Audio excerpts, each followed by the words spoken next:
Oi pessoal, hoje estamos mais uma vez no nosso pomar de maçã, na variedade Eva, que é a principal variedade produtiva, e queremos responder a pergunta do Rodolfo Ribeiro. O Rodolfo Ribeiro ele tem uma propriedade no estado do Pará e ele adquiriu mudas de videira do estado de São Paulo e escreve colocando a seguinte pergunta: tenho um pé de uva de 3 anos. Toda vez que vou fazer a poda, vem os cachos, mas não segura nenhuma uva. Esse é um problema, ele relata, que ocorre em toda a região. Num primeiro momento, talvez vocês perguntem como eu vou responder essa questão aqui, estando num pomar de macieiras.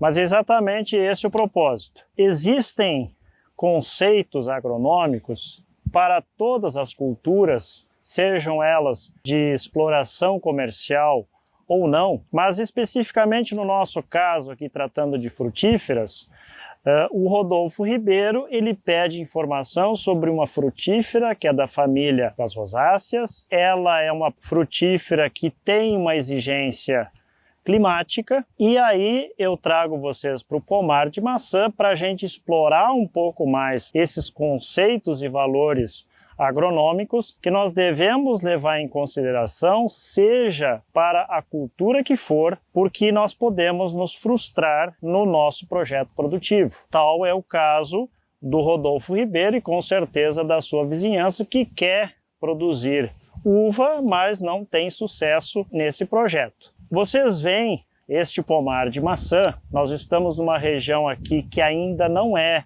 a região ideal para a produção da maçã, mas este ano, e por isso que eu trago vocês para cá, nós tivemos um inverno bastante intenso, por isso superamos uma boa quantidade de horas frio, e este frio, no caso desta variedade, a variedade Eva, que não é tão exigente quanto as variedades mais comerciais, como a Gala e a Fuji, mas com essas horas de frio que nós tivemos, o acumulado dessas horas, nós tivemos aqui uma produção bastante elevada, sem usar técnicas de quebra de dormência, que é uma exigência das nossas árvores frutíferas de clima temperado, assim como algumas rosáceas também. Então, a primeira questão, nós não temos como interferir no clima de uma determinada região. Bom, mas alguns dirão, como então no Vale do São Francisco, em regiões do Nordeste especificamente, há projetos produtivos extensos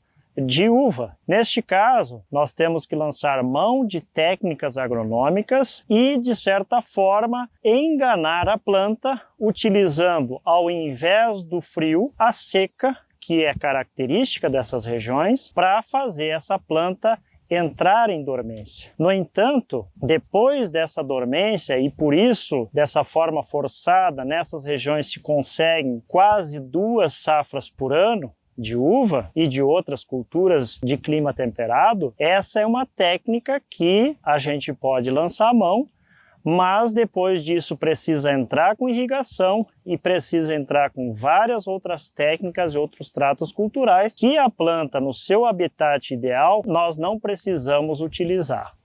Então, a primeira questão já tratamos: o clima, fundamental para as plantas de clima temperado. A segunda questão, que eu venho trabalhando já há bastante tempo com vocês, é a cobertura de solo. Vocês podem ver, ou melhor, no vídeo anterior a este, nós trabalhamos uma mini aula específica tratando sobre plantas de cobertura. No caso das frutíferas, nós temos vários problemas que podem incorrer já no período da florada. É lá que muitas doenças entram e depois vocês dizem que a planta, o cacho não vingou, a planta não segurou a fruta, o fruto caiu. Muitas dessas doenças se devem já no período da florada, onde a doença se instalou. Aqui mais um parênteses.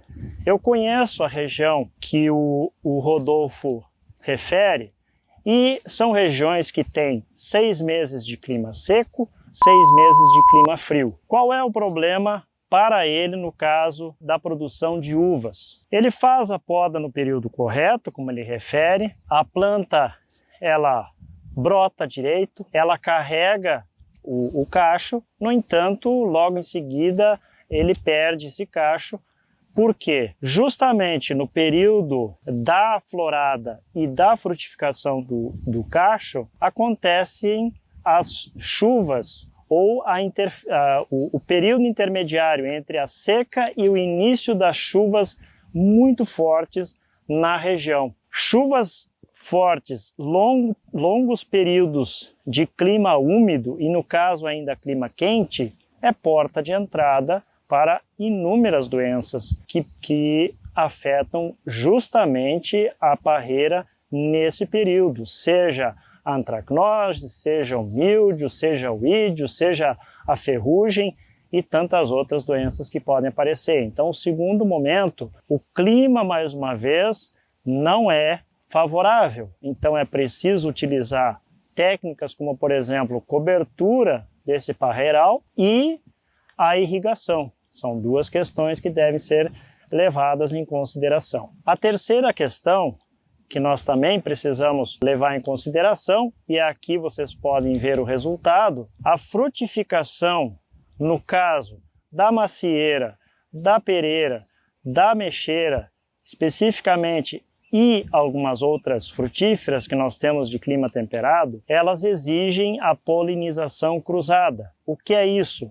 Eu preciso colocar no estande de árvores desse plantel aqui algumas plantas que são de outra variedade de macieiras, que floresce no mesmo período que esta variedade ou a variedade que eu quiser explorar, e aí os insetos vão fazer a polinização cruzada dessas flores e eu vou ter um aumento da frutificação. Mais um dado técnico importantíssimo, isso vale também para o abacateiro. Não esquecendo, por fim, a nutrição das nossas plantas. Nós temos a exigência nutricional, então plantas desse porte e com uma carga como vocês estão vendo aqui. Primeiro, eu preciso fazer o raleio de frutas. Eu fiz tudo certo dentro dos conceitos agronômicos, dentro das exigências da planta, tudo que eu pude fazer, mesmo que foi produção a campo, eu fiz. Mas a planta, ela respondeu tão bem que ela carregou demais. E vocês sabem o que acontece quando a minha planta carrega demais. Eu esgoto ela,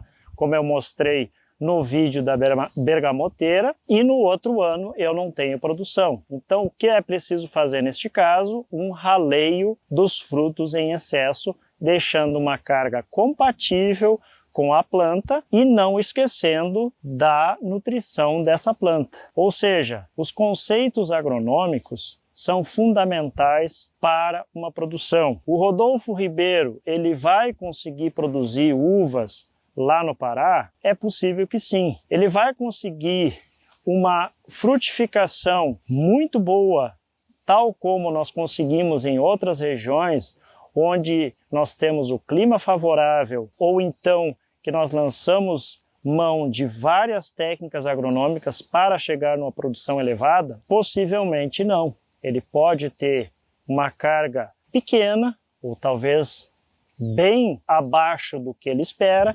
Ele pode ter, como ele colocou, são mudas que vieram de São Paulo. Cada região, ela se adapta algumas variedades se adaptam melhor do que outras. Então eu não sei se a variedade que ele tem lá, dentro de todos os problemas que eu já coloquei, se ainda assim ela é a mais adequada para a região dele. Então a minha sugestão, é claro que morando em outros estados, muitas vezes nós temos aquela vontade de comer frutos que nós não temos na nossa região. A região centro-oeste, a região do Cerrado, a região da floresta de transição, da mata de transição, a região da floresta amazônica é riquíssima em frutíferas locais, sejam elas do cerrado, sejam elas da floresta. Eu teria muito gosto em ter muitas delas aqui no sul, mas eu sei que isso é difícil, para não dizer impossível, e eu vou apenas me frustrar trazendo algumas delas para cá. Elas não terão o sabor que tem na região de vocês E as nossas frutíferas também dificilmente terão o sabor que vocês experimentaram talvez em outra região. Então, vamos considerar, vamos seguir nos estudos, vamos seguir nos dedicando. A proposta deste canal não é trazer ideias milagrosas, mas sim conceitos, valores e lá na frente para que vocês possam decidir o melhor caminho, o melhor projeto produtivo para vocês. Então esperamos mais uma vez ter ajudado e nos vemos no próximo vídeo. Um abraço.